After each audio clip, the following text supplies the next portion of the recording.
Electoral bond സംവിധാനം വിവരാവകാശത്തിന്റെ ലംഘനമെന്ന് supreme കോടതി. പാർട്ടികൾക്ക് കിട്ടുന്ന സംഭാവന അറിയാൻ വോട്ടർമാർക്ക് അവകാശമുണ്ടെന്നും കോടതി വ്യക്തമാക്കി. പേര് വിവരങ്ങൾ രഹസ്യമാക്കി വെക്കാനാവില്ലെന്നും കോടതിയുടെ നിരീക്ഷണം. വിവരങ്ങളുമായി എസ് നന്ദഗോപൻ ചേരുന്നുണ്ട്. നന്ദഗോപൻ, എന്തൊക്കെയാണ് ഈ വിഷയത്തിൽ കോടതി പരിഗണിച്ചിരിക്കുന്ന കാര്യങ്ങൾ?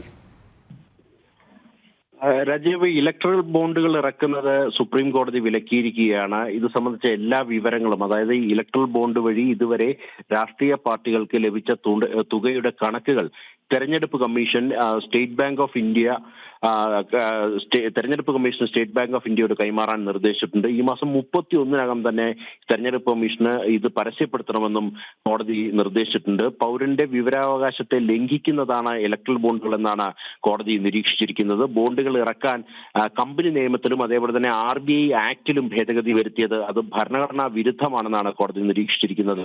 സംഭാവന നൽകുന്നവർക്ക് പാർട്ടിയിൽ സ്വാധീനം കൂടുമെന്നും അതേപോലെ തന്നെ സ്ഥാപനങ്ങളും രാഷ്ട്രീയ പാർട്ടികൾക്ക് നൽകുന്ന ഇത്തരം വൻ സംഭാവനകൾ വഴി സർക്കാർ സംവിധാനങ്ങളെ സ്വാധീനിക്കാൻ സാധിച്ചേക്കുമെന്നുള്ള ഒരു നിരീക്ഷണവും കോടതിയുടെ ഭാഗത്തുനിന്നുണ്ടായി.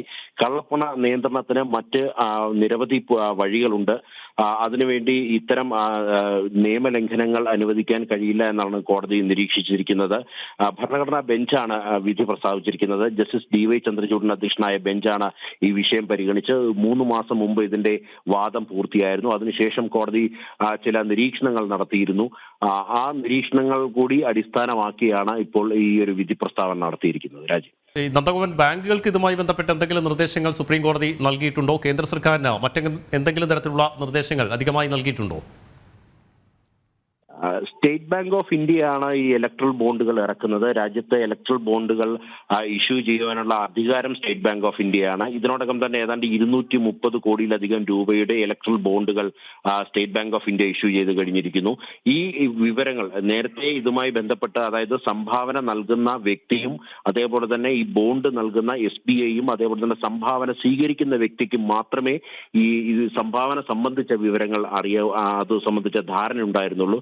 ഇത് പൊതുജനങ്ങളിലേക്ക് കൂടെ എത്തണം. അത് പൊതുജനങ്ങൾക്ക് അല്ലെങ്കിൽ വിവരാവകാശത്തിന് മേലുള്ള ആ അധികാരത്തിന് മേലുള്ള ഒരു ലംഘനമാണ് ഇപ്പോൾ നടന്നുകൊണ്ടിരിക്കുന്നതെന്നാണ് കോടതി നിരീക്ഷിച്ചത്. അതിനാൽ തന്നെ ഇത് പ്രസിദ്ധപ്പെടുത്താനാണ് കോടതി നിർദ്ദേശിച്ചിരിക്കുന്നത്. SBIയുടെ ഈ കണക്കുകൾ തെരഞ്ഞെടുപ്പ് കമ്മീഷന് കൈമാറാനും 31-നകം ഇത് പ്രസിദ്ധീകരിക്കാനുമാണ് ഇപ്പോൾ സുപ്രീം കോടതി വ്യക്തമാക്കിയിരിക്കുന്നത്. ഇലക്ട്രൽ ബോണ്ട് സംവിധാനം വിവരാവകാശത്തിന്റെ ലംഘനമാണെന്ന് സുപ്രീം കോടതി വ്യക്തമാക്കിയിരിക്കുന്നു. പാർട്ടികൾക്ക് കിട്ടുന്ന സംഭാവന അറിയാൻ വോട്ടർമാർക്ക് അവകാശമുണ്ടെന്നും കോടതി വ്യക്തമാക്കി. എസ് നന്ദഗോപനാണ് ഡൽഹിയിൽ നിന്ന് വിശദാംശങ്ങൾ നൽകിയത്.